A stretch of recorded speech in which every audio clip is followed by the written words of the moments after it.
do it. Let's get it. Bang. That's how drops is hitting, coach. I take his hat off. Ooh, it's raining. What's good, y'all? It's CJ Moss, the official host of the Free Game Podcast, where we give you free game for this game called life through interviews, stories, and experiences. Because I can't lie to y'all, life can be hard and challenging without the proper information and wisdom. So we're going to have on entrepreneurs, athletes, business owners, experts of all fields, social media influencers, and just flat out great people with amazing stories. So tap in with us every Friday at 11 a.m. to get yourself some free game. Let's get it. What's good, y'all? Welcome to the Free Game Podcast, where we give you free game for this game called life. I'm your host, CJ Moss, and real quick question, because I got a guest on today, and I'm gonna have a guest on probably every episode because I want to bless y'all with not only my free game, but the free game that I've gotten from a numerous amount of people in my career. So, have you ever wanted to lose weight, maybe gain some muscle? You just couldn't figure out why I'm not where I want to be in my physique, or maybe your money's not where it needs to be, or maybe just you have a child that has a disability and you're a parent and you don't know really how to get through that and how to navigate through that. Well, do I have a guest for you today? So this guest I got for y'all, he is a professional bodybuilder. He's grown a following of almost 500,000 on TikTok. He's owned his own gym and fitness clothing line. He is a husband to an amazing wife, and he's a father to 2 wonderful babies, and he's personally helped me lose 50 pounds and double my income in my own business. I know him as Coach, but he's also my big brother and my mentor, Mr. Chase Harris. What's up? What's up? Come on, give me some love, Coach. Give me some love, Coach. You good? You know what I'm saying? You know what I'm saying? Let me get that. Let me get that. I appreciate you coming out, Coach. I really do appreciate you coming out. Now, for real, because I've done some deep diving on you. Like, outside of us already knowing each other for the last X amount of years, I did a little Google on you. You know what I'm saying? I watched a couple YouTube videos about you because you out there. You know, you're out there. You show your life, as we love to see. So what I just said to the people, that's not where you started, correct? Right. So take us back to the first DUI. Because I've heard you had a couple of them bad boys, yeah? Yeah. Talk to us about it. Yeah, man, it was a long journey. So really my first DUI was 2008, I believe. Okay. I was at the lake, me and the homeboys just kicking it. How old were you? I was 19. Okay. I was 19. Yep. My boy, this dude, you know, he was a neighborhood bully, always running his head. Well, my boy caught him at the lake. Put them paws on him. Did he? Tough.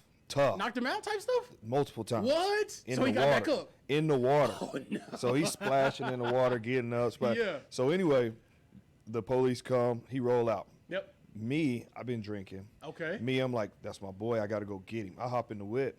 I'm going up the trail to go find him because he ran up the hill. Going up the trail, didn't realize I had a 30-pack of beer in the back of my car. Pulled over on the trail. Yeah. Because I had a tail light out. Okay. Pulled me over, opened the back, boom, DUI. So DUI, that's just, I think it was like 6 months. Okay. Deferred.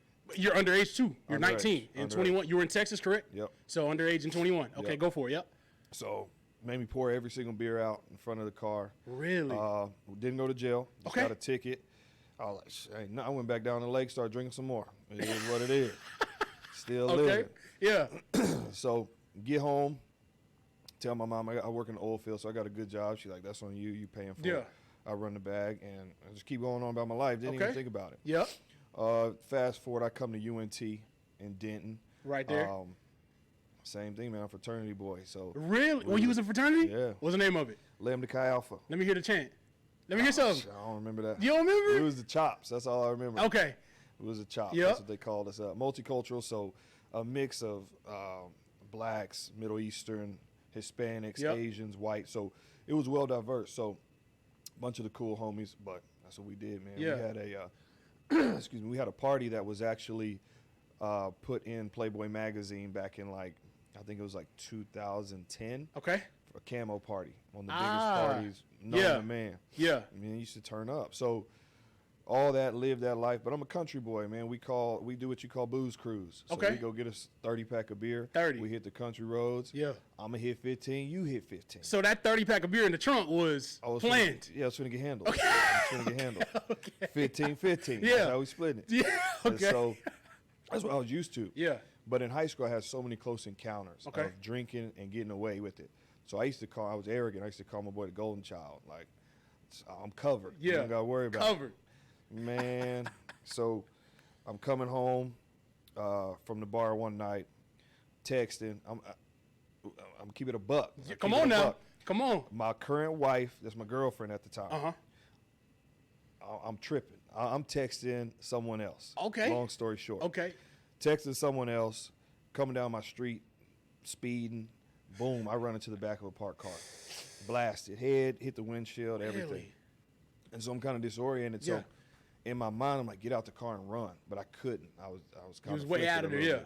And so my neighbors come out, and I was like, man, I live right there. Let me just go home. I can come back in the morning, give you my insurance. I'll pay for it. He was like, no, I'm calling the cops. Call the cops. Literally, I'm 4 houses from my house. Really? Okay. Call the cops. Y'all didn't know them? Your people didn't know them? Okay. We rented that house. We were in college. So Okay. Okay. Call the cops. I go to jail. Boom. Yep. Wifey, girlfriend at the time, yep. come get me out. Beautiful. Come get me Shout out. out to Wifey. Wifey, if you're watching, shout out to you, girl. No shout doubt, out to no you. doubt. Come get me out. Okay, boom.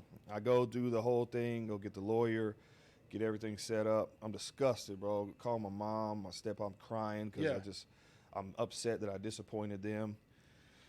Okay, I learned my lesson. I'm not going to do that no more. Okay. I go back. Give me about 2 weeks. 2 weeks? 14 days? I hit the bar again. So this is what, the second DUI? This is the second one. That's the second one. The first one was 2 weeks after. The first one was 2010. 2010. Was it 2010? 2010, 2011. Okay. In January, like mid-January. Yep. 2 weeks, so like February 1st. Boom, hit the bar again. Being fast again.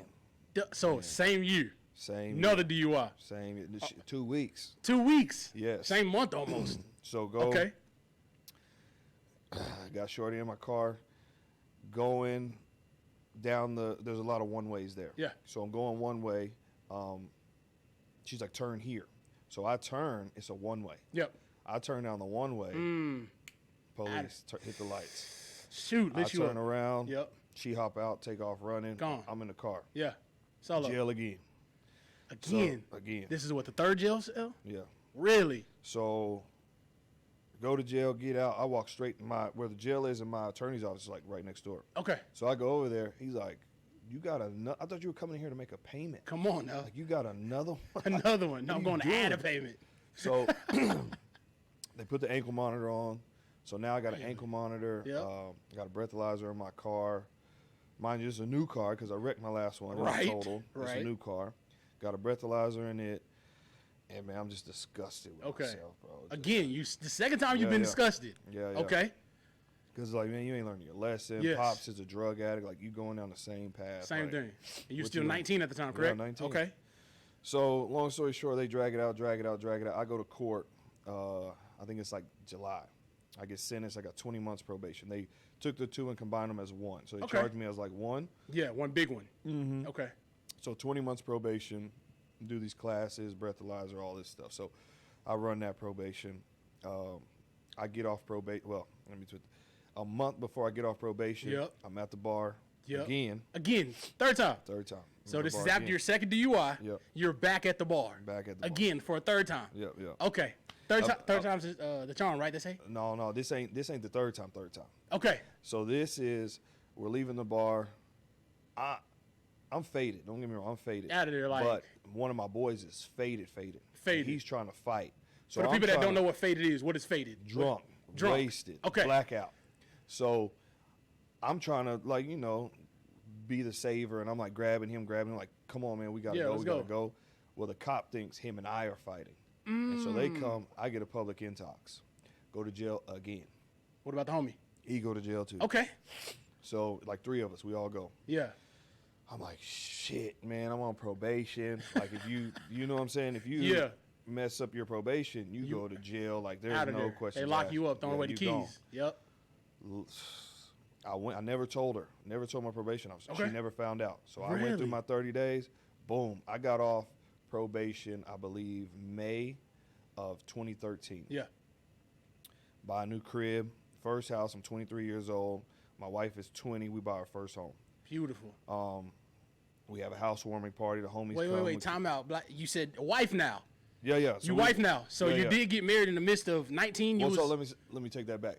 Fiance. I proposed to her. So I went to jail. Yes. Oh, no, I was on probation that year. So on Valentine's Day, I proposed to her. Beautiful. So June, we buy us a crib. We plan to do a destination wedding in August. Okay.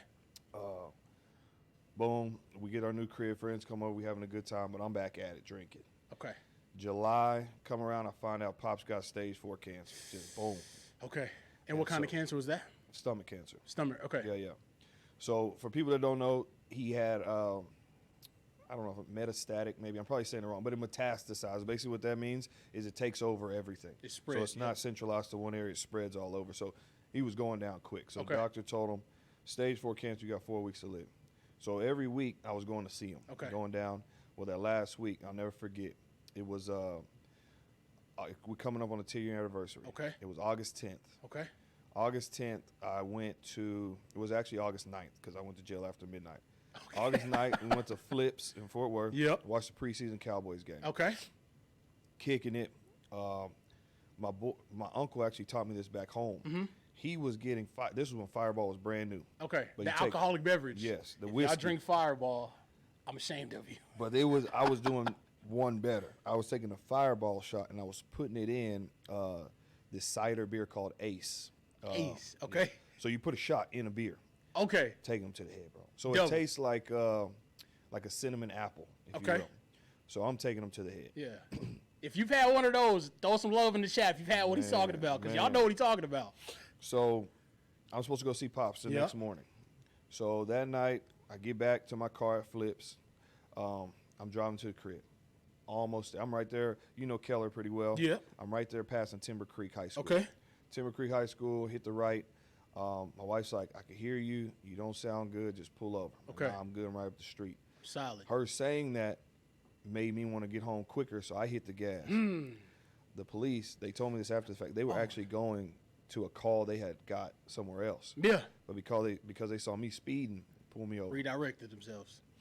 That's DWI number 3. So, okay, if you're just joining, updating you. So you went from 19 first DUI, 2 months later, second DUI. A year later, you got engaged. No. So 19. DUI. DUI, 19. 21. 21, 2 years later. DWI. DWI. You get DUIs when you're minor. When you're a minor, you get DWIs once you become of age. So 21. Okay. DWI number 1. 2 weeks later, DWI number 2. Okay. Serve that probation. Yep. Off probation for 40 days. 40 days. And then in the 40 days. DWI number 3. DWI number 3 in Texas is a felony. Felony, 2 years minimum in prison. That's the standard. So, pulled over, go to jail. Long story short, I go to jail on the 10th, never get home to see Pops. Pops passed away on the 13th.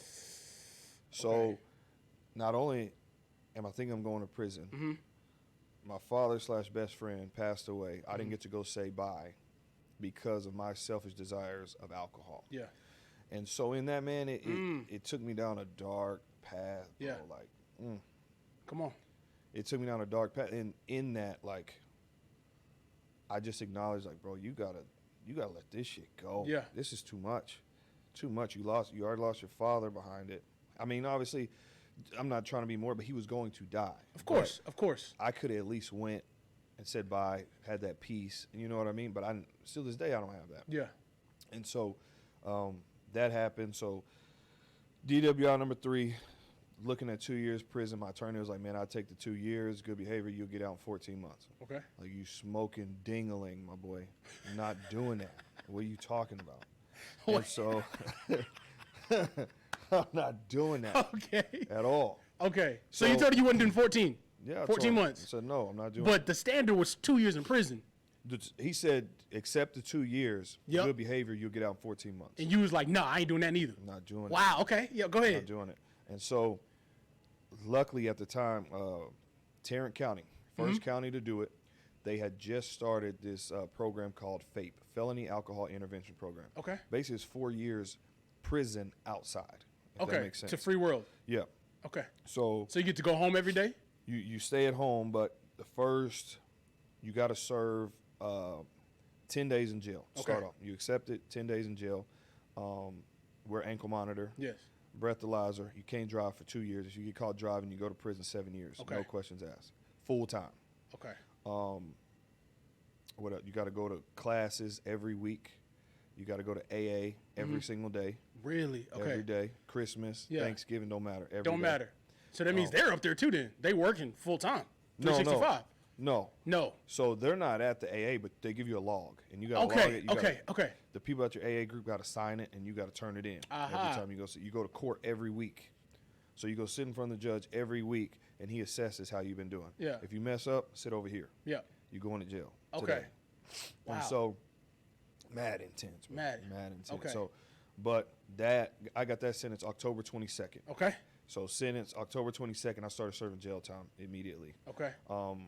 So got those 10 days out the way. Started. I had the ankle monitor. So I'm working at Anytime Fitness. Okay. At this time, I got an ankle monitor on. So every day I'm wearing jeans to work as a personal trainer. You got jeans on at the gym.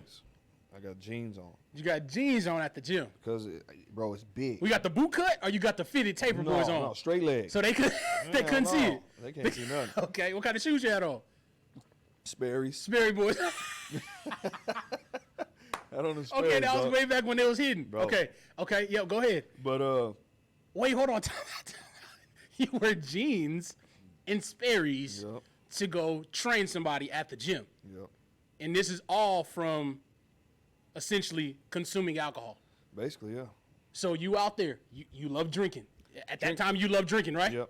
So you out there that loves drinking, not saying do not drink, but drink responsibly, yes? Absolutely. Because what y'all just heard this man's story, that from 19 to literally going to work at the gym in jeans, in Sperry's, because he couldn't control his alcohol addiction, if you will. Yeah, facts. But yeah, go ahead. Back to the gym. Facts. So, yes, I'm just working like that. I got to wear this ankle monitor for 6 months. So we're going to get to the financial aspect. When you're on probation for felony DWI, every class you go to is $240. You got to go 13 weeks of this class. Every week, $240. Not a month, every week. Somebody do that math for me. So 13? That's right under $1,000 a month. Times 240. Yes, $960. Okay. Or is that 960? No. He did the math for Let's you. see. Anybody did the math out there? If y'all did the math, send it in the chat. 480 is what? 480. That's 960. Yep. So 960 a month. So basically, what, 3 months? Yeah, literally. So that's one expense. Every time you go see your probation officer, it's $100.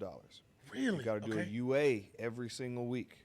UA? A UA, a urinary test. Okay. Get in the cup. That's $20. Okay. So that's another $120 a month. Yes. The attorney, 2 bands. Wow. This ankle monitor is $360 a month. Okay. Breathalyzer is $270 a month. Okay. So you think about all this stuff. All the expenses added up, yeah. You probably about 3 bands a month. Yes. A month. A month.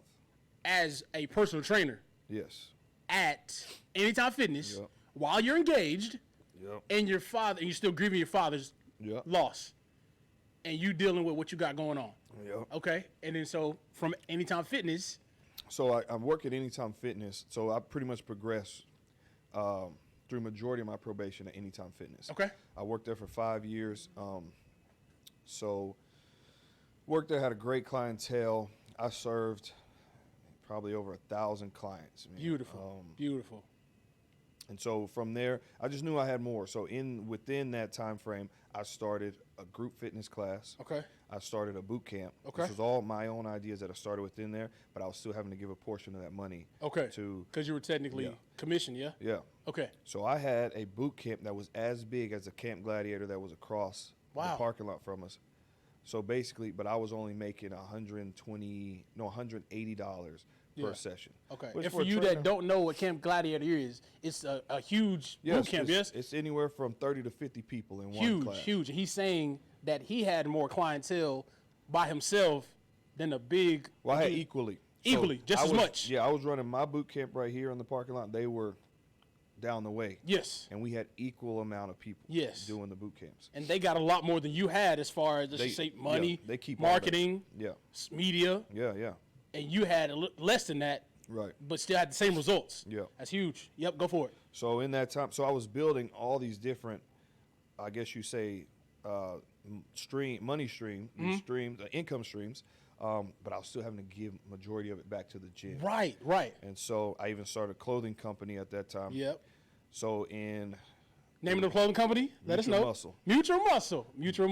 Go ahead. So Mutual Muscle, pretty much the concept of Mutual Muscle is what I was going through. Mutual Muscle is the ultimate mind-muscle connection.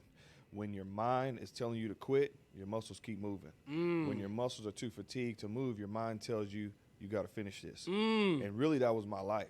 Come on. Because as I'm going through these trials, and like I said, the financial stress, just the shame, what I did with the alcohol and to my family.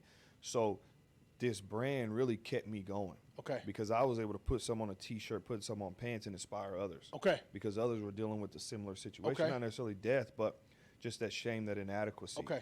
And so they were able to use my brand as an outlet for themselves as well. Okay. And so obviously that poured into me.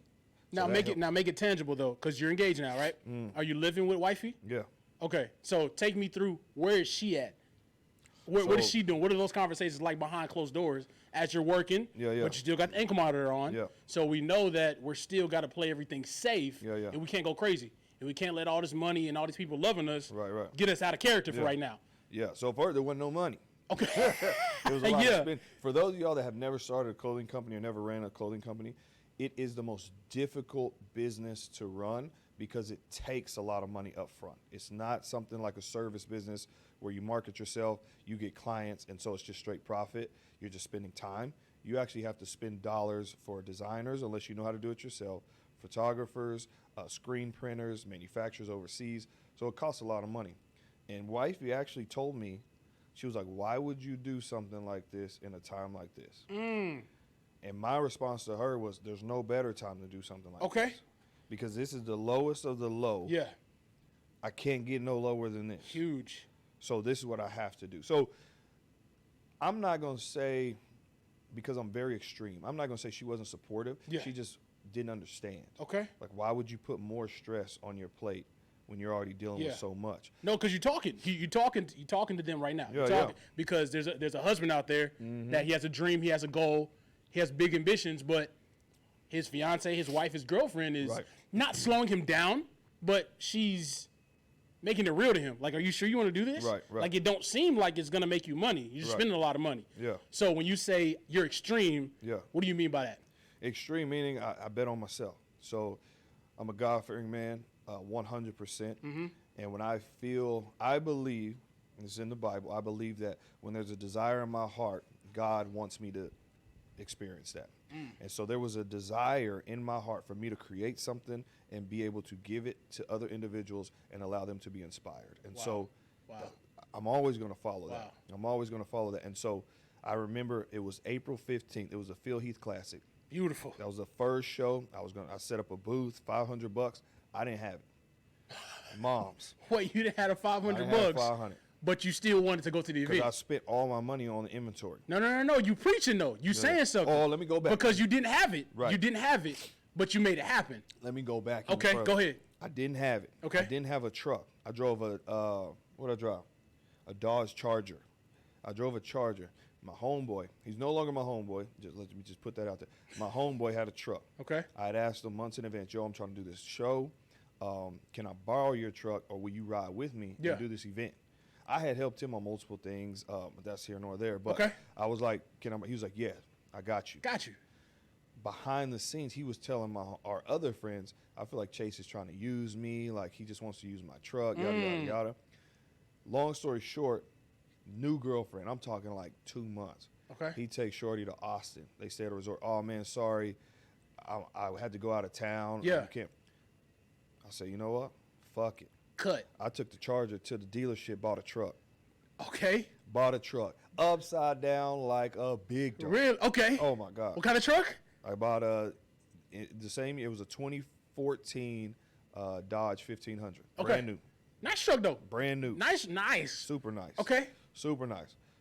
Put the bins in the back. Yep. Homeboy from the gym, Nick Redmond. Nick Redmond, he out of Fort Worth. Shout out Nick. Always been a solid one. Nick. Texas appreciate Strong. Got a gym called Texas Strong. Yeah. Nick, yo, you want to ride with me to this event? Work with me. I got you. Boom. Easy. So we load up in the truck, shoot to Austin. But I didn't have a 500. I asked moms, let me hold 250. I'll get you back after the event. Okay. That's going to come full circle here in a little bit. Yes. She run me to 250. Pay the thing. When I get there, they don't even have me. I paid it and everything. They don't even have a booth set up for me. Wow. Miscommunication with it. So they put me in the very back corner. Nobody can see you. So the stage is here. You walk in like right here. Yeah. I'm way back over there. Really? So to make it tangible, you would say the event was in the garage in the front yard of a house. I'm in the dark. And you in the backyard. I ain't got no light. Nobody can see you. Nothing. Okay, go ahead. So long story short, I got some heat. That's just what it is. I got some heat on my table. So some people start coming. They start putting it on immediately, taking pictures. So before I know, I got a line wrapped. Really? So come on. First event, I think I did $3,800. Really? Yeah. Okay. $3,800. Man, I'm lit. I'm on fire. Excited. This is it. Ankle monitor still on? Still on. Still on. Okay. Still on. Not even. So hey, don't let them hold you down. Do not let them hold you down. I'm not even supposed to be in Houston. Okay. I'm confined to Tarrant County. I'm not even supposed to be there. Okay. So you again back to what you said. You took a leap. You bet on yourself. But I'm taking major risks because if I get caught, it's 7 years prison. Out of there. Gone. But you took the risk. Yeah, it is. High risk, high reward. It is what it is. Go ahead. I don't suggest it. I'm gonna tell you that. At those type of stakes, you got to know yourself. You got to know what you can handle. If you can handle the adversity that can come with that decision, do your thing. If you cannot, don't do it. Because, I mean, you can set yourself up for failure. But I knew what I was capable of. Yeah. I did it. Boom. Came back. Ran moms her money back. And I just kept going from there. Yeah. Kept going. And eventually my brand became a globally known. I was shipping to places I don't even know the name of, but I know it was like South Asia, places like that. Really? Canada, Japan. All over. All over, bro. Yes. And this was before social media. Like, Instagram was popping a little bit, but it was, if you know, back in those days, Paige Hathaway, Joey Swole, Devin Physique. The OGs, the OGs. Yeah. So them got like CT Fletcher. Those were the only guys really popping. Mike Rashid and Simeon Panda them. Okay. So I built my business page up to like 10,000 followers, but they were solid. Organic, just solid followers. Yeah. Engagement, everything. Yep. Okay. And so when I would go to these expos, people would kind of know where I was at or whatever. Okay. And I would align. I've been like this as long as I can remember. If Live Fit's booth was right here, I'm going right next to you. Okay. Because in my mind, my shit better than yours. Okay. You just got a better following. You know how to brand better. You know, and I'm new to this. Okay. But my shit better than yours. So I was set up right next to him. And people would be like, man, I bought this Live Fit shirt and it shrunk or whatever. Here you go, dog. Yeah. It's still people to this day that wear my clothes. Really? That's just how durable it was. Around the world, yes. Crazy. It was just a good blank. Right. But, I mean, no disrespect. Randall is an absolute business wizard. Dog. The owner of Live Fit. Yep. It's just, I mean, it is what it is. Okay. That's just kind of how it was back then. But I always wanted to challenge myself next to the best. Yes. Okay. To know where I stood up. And so I ran that company for years. But within that, I was in it with a best friend who was a business partner. Yep. We parted ways because we didn't have the same vision. And that friendship kind of fizzled. That's huge, though. Because a lot of people, they have friendships, and they try to do a business, and then something goes wrong with the business, and then the whole entire friendship is just dead. Yep. Why? Why is that? Why? So I'm assuming, is it a man? It was a man? Yeah. That you did a business with? Yeah. Is it not possible, maybe at that time frame, to, hey, we don't do business together, but we can still be boys? We could be. For this situation, we couldn't. And this is a person-by-person business. Me, or a person-by-person situation. Okay. Me, I do not mix business and pleasure. Meaning, me and my wife can do a business together. Yeah. I'm going to talk to her like a partner. Okay. I'm not going to talk to you like my wife. Okay. So that's why we don't do business together. Let me put that out there. Okay. Because that doesn't work for her. But for me and you could be in the business together. Right. And I could tell you, CJ, you're supposed to be responsible for this. You didn't handle that right. You got to do something, bro. You messing up the whole joint. Yeah. we leave there, yo, you trying to go get something to eat? Let's or do it. What's up? You cut it. It's just I'm able to do that. To go in one version and come out of one version. He wasn't. So he took that personal, fizzled out. It is what it is. No love lost, yes. And so I kept running. I kept running on my own. Eventually, I ran out of money.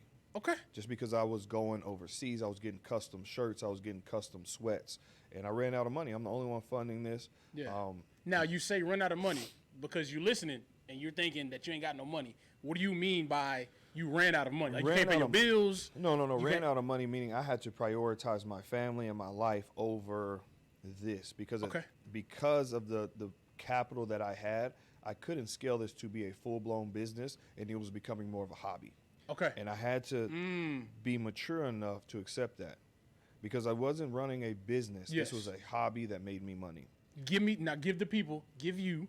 Yeah. Hobby and a business. Hobby is something that you are extremely passionate about, and you happen to make, and you can make income from it. A hobby can be someone plays golf. That usually costs them money. A hobby can start out as you creating content, and then you monetize that, and now you make money from it. A business is something that is scalable, meaning you can create the content, give it to someone, and they can format it on different platforms, whatever, and you still make the income. So essentially you get your time back, but you still make money. That's the distinguishment. But if you are doing something and it's taking all your time and it's not providing a return that allows you to live your life comfortably or even be able to survive, it's not a business. Okay.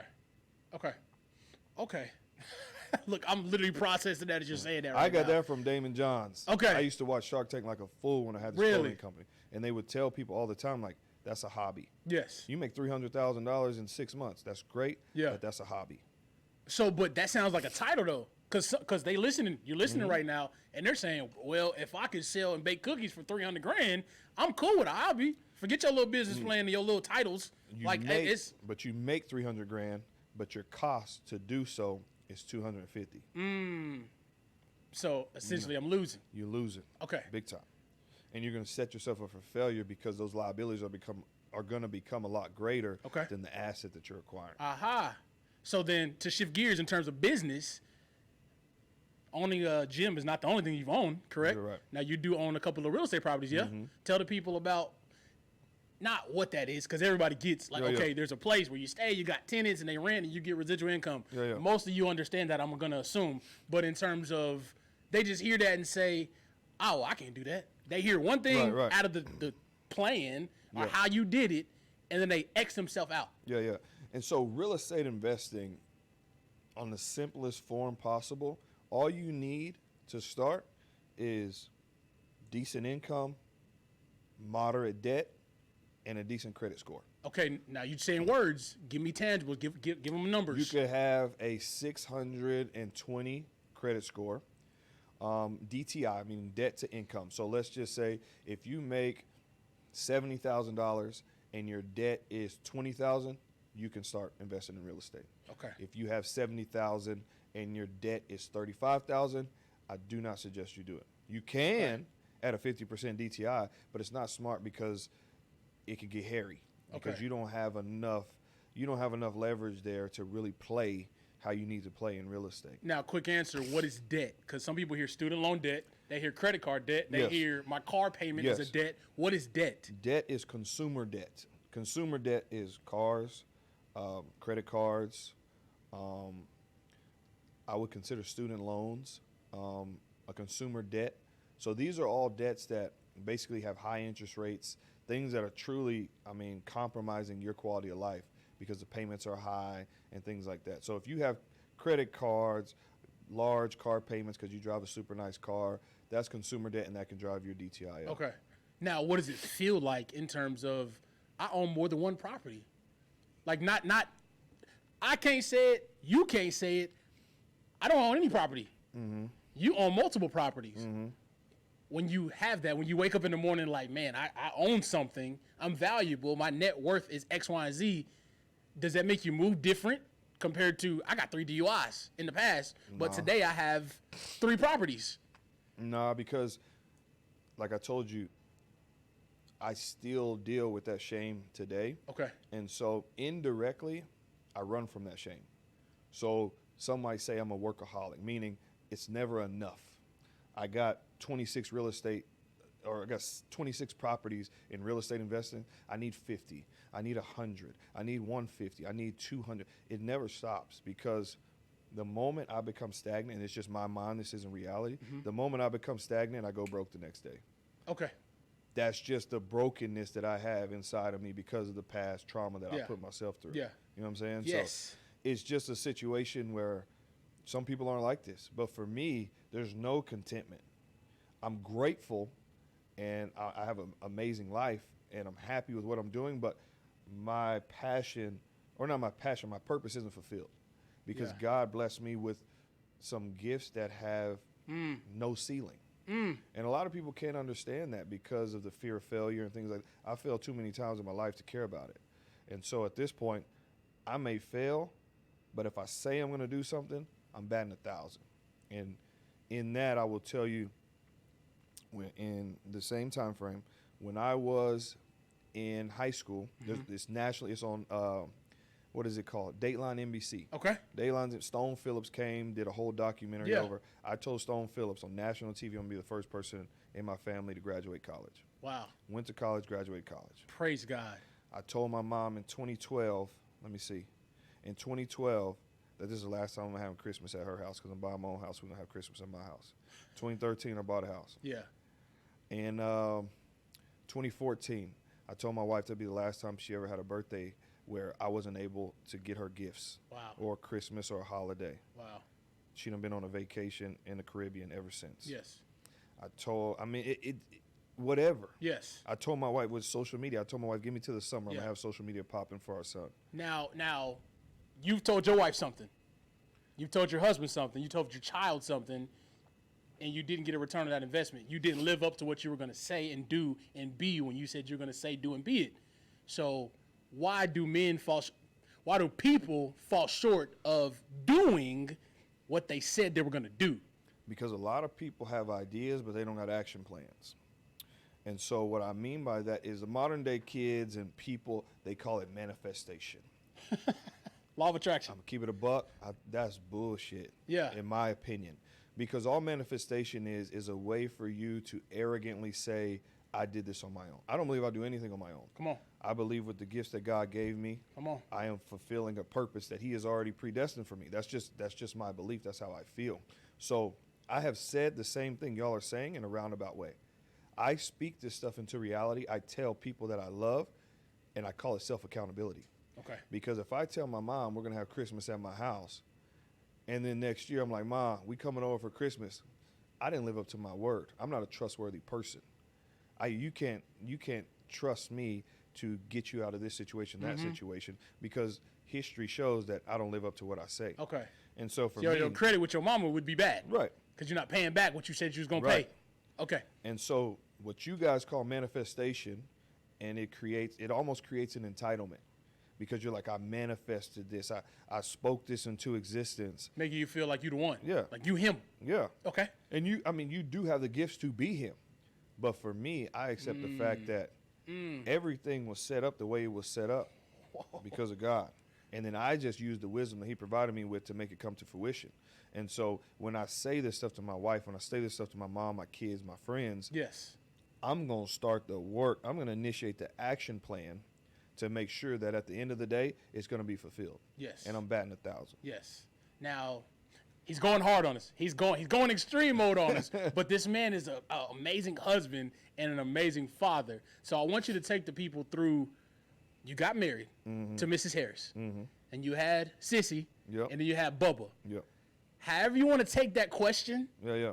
I want you to just tell us about your family. Okay. So, just to rewind, father was a drug addict. I love him to death, R.I.P. He was an amazing mentor when he was in the right mindset. He gave me an amazing game because he shot me straight, and I realized I do this to my kids. I don't speak to my children like babies. I speak to them real life, and that's how he used to speak to me. But that was his shortcomings. He would choose drugs over his family. Okay. And my mom, she was a hard worker. She was a manager of a restaurant for 31 years, I think. 32 years, something like that. So she was always gone 6 a.m. to 2 p.m., come home, go to sleep, go back to work at 5 p.m., get off at 9. So she was providing for me and my sister all by herself for a long time until my stepfather came. So for me, I had a lot of time by myself. So in modern day terms, that was neglect. Yeah. My mom still provided. I had the name brand, yada, yada. She worked herself to death to make sure I had everything. I appreciate that forever. But what I learned as a parent, your kids desire 2 to 3 things. They desire attention, they desire love, and they desire affirmation. They want to know that you see them, they want to know that you support them, and they want to know that you will protect them and guide them through whatever challenge. They don't ever have to guess, how do I do this, how do I do that? Because the parents aren't going to do it for you. I'm not going to enable you, but I'm going to give you options. Honey, you could run it this way, and this is going to give you a lot less stress, or you could go this way. Yeah. This is going to come with some issues. Parents, listen. Like parents, y'all hearing this, and some of y'all are disagreeing with what he's saying. They would say that that's hard. Like, that's harsh. It is harsh. Okay. But what I tell everybody is the world that we live in is getting harder and harder every day. Kids are meaner. The people are more opinionated with zero credibility behind those opinions. How much? But that's just the world we live in.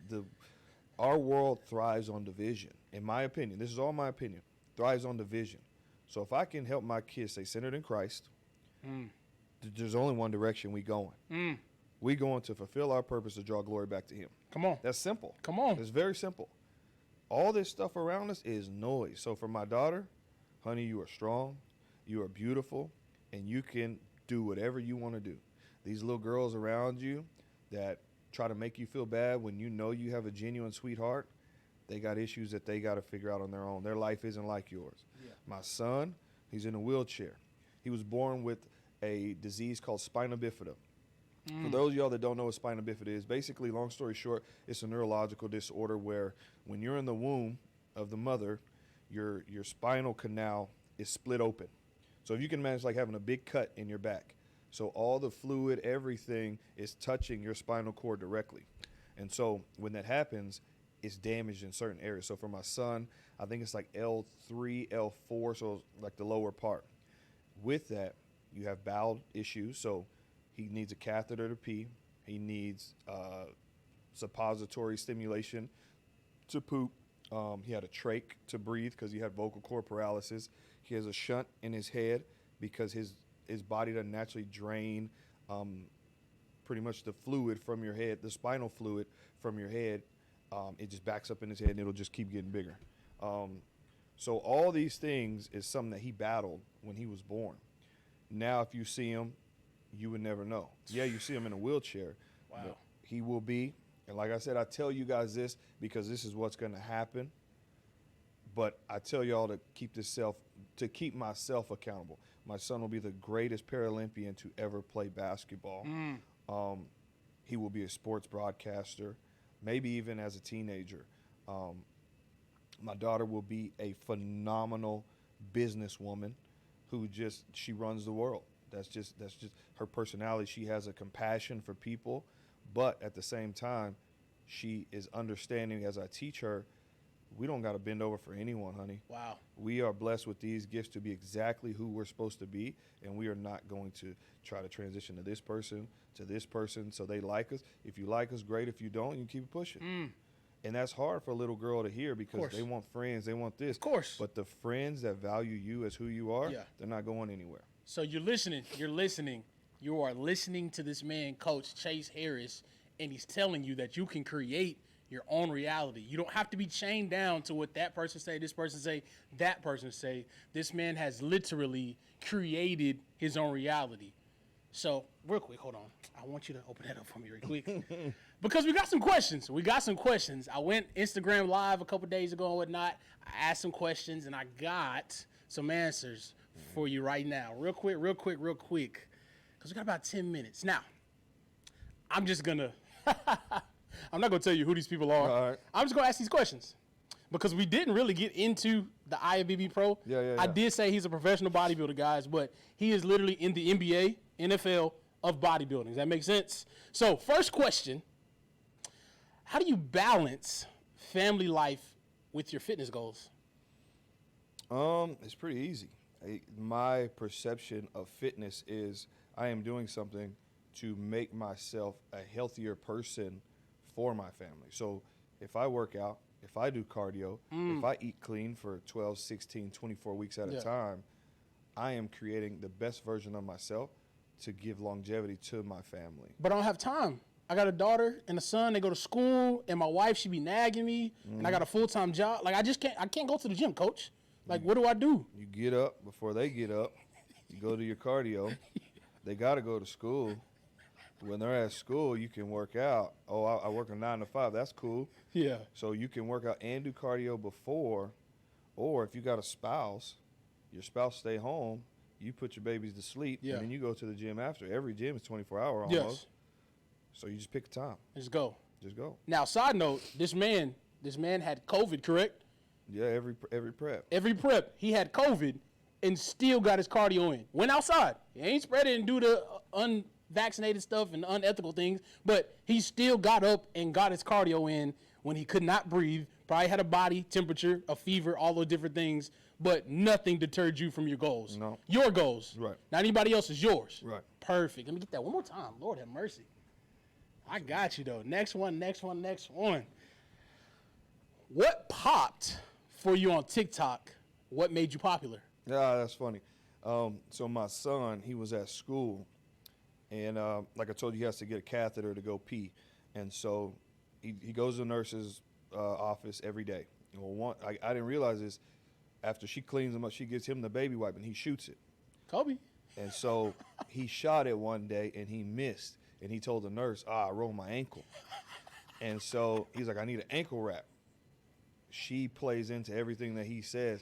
So she put an ankle wrap on his ankle. And, I mean, it's just protocol. So she had to call and leave a message that Cash hurt his ankle. So when he comes home, don't be alarmed when he has an ankle wrap on. So I played that voice message over a recording.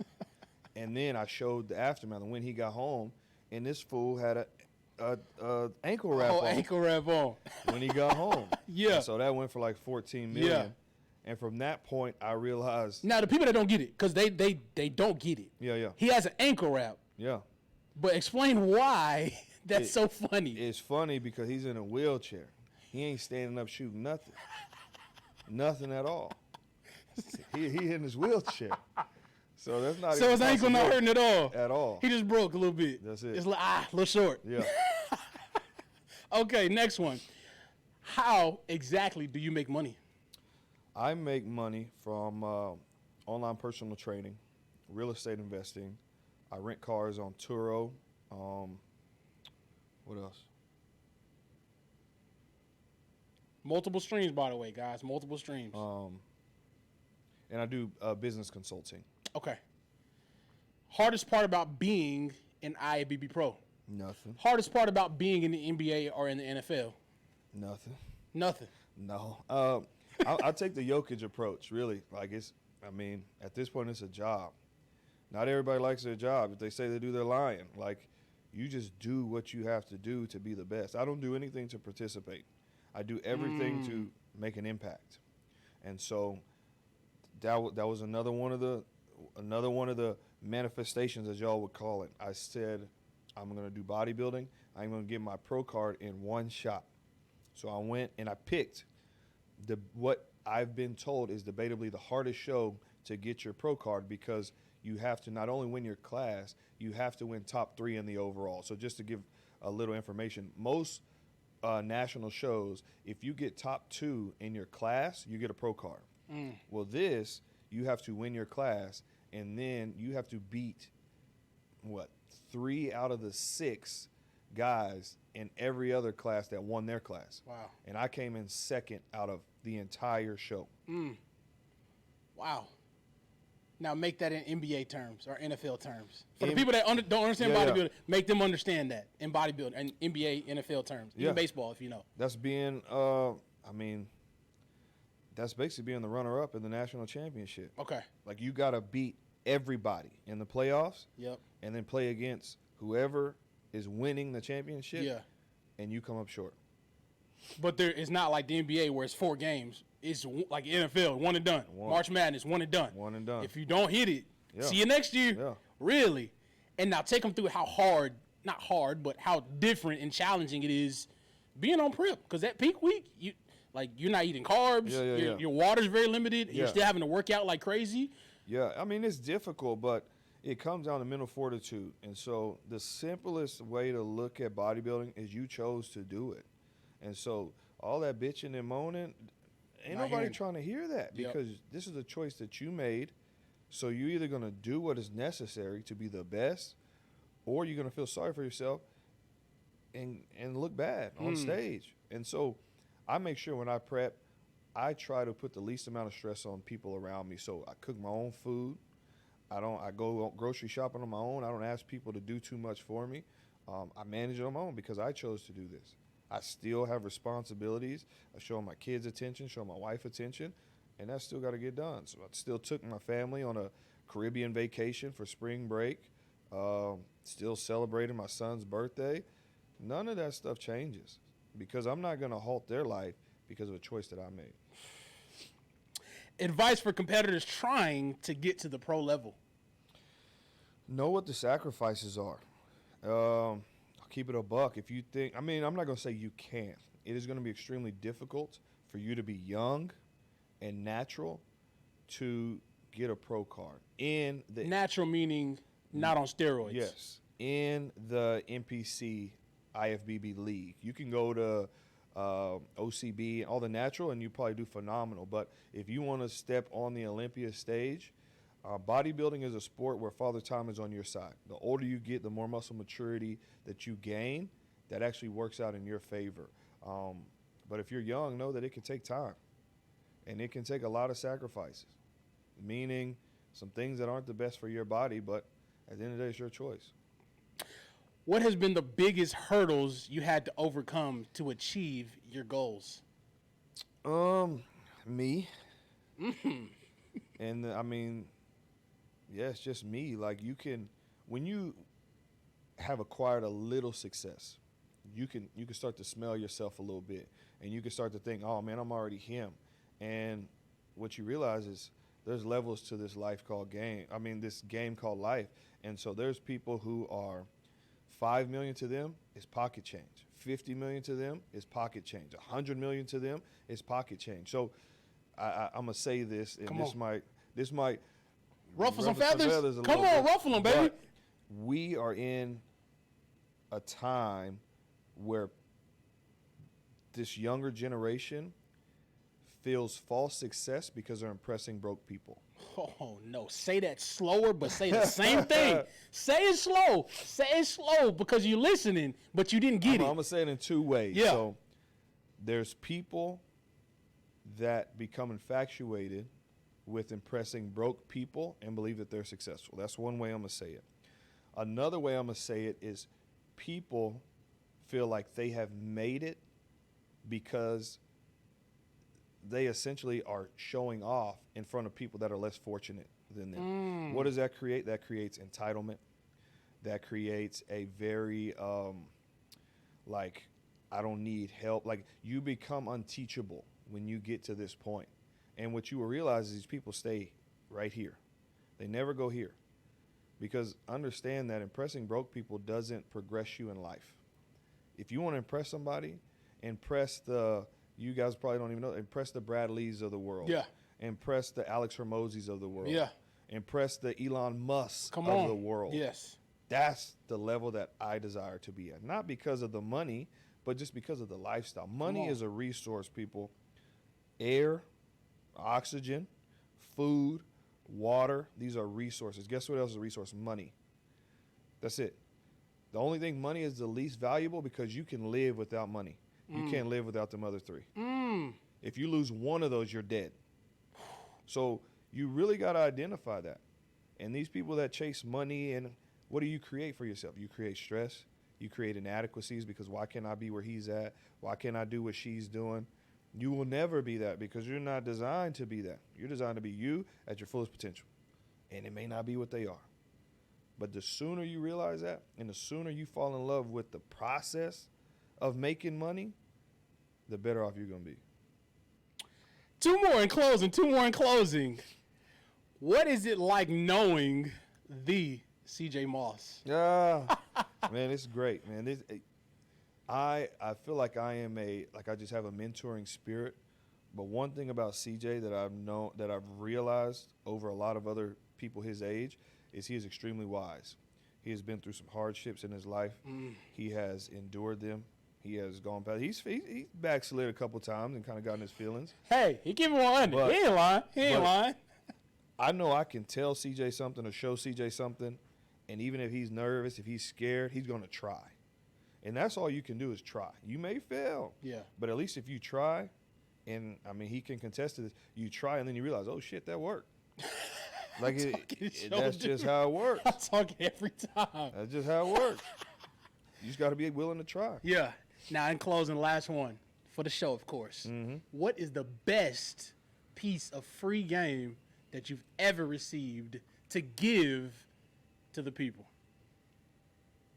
Stay in your 5%. One of my first mentors told me that, and I will explain to you what that means. Your 5% is what provides you the most purpose and I guess you would say, monetary gain. And what I mean from that is if you're a social media influencer, there's a lot of social media influencers out there, and you want to start merch, you want to start a clothing brand, you want to start a coaching brand, whatever provides you the greatest return, pour all your effort into that. Outsource everything else. Because that 95% that you are trying to get in here and there, you're taking away from this 5%, which is truly going to make you the success that you desire to be. Wow. In closing, this is Coach Chase Harris, Mr. IFBB Pro, Mr. Real Estate Extraordinaire, Mr. Parent, Mr. Husband, Mr. Father, all those good things. Coach, you know I appreciate you coming out, taking care of business. This will not be the last episode you're on. Not at all. But we appreciate you tuning in. If you found value in this episode, share it. But not only share it and then tell me what you took away from it. What piece of advice that this man just blessed us with, what free game that this man just blessed us with did you take and utilize and apply to your life? We will see you next week at Friday at 11 a.m. Coach, as always, any last words? Hey, man, be you, bet on yourself, and as I always say, lead from the front. See you next week. What's good, y'all? It's CJ Moss, the official host of the Free Game Podcast, where we give you free game for this game called life through interviews, stories, and experiences. Because I can't lie to y'all, life can be hard and challenging without the proper information and wisdom. So we're going to have on entrepreneurs, athletes, business owners, experts of all fields, social media influencers, and just flat out great people with amazing stories. So tap in with us every Friday at 11 a.m. to get yourself some free game. Let's get it.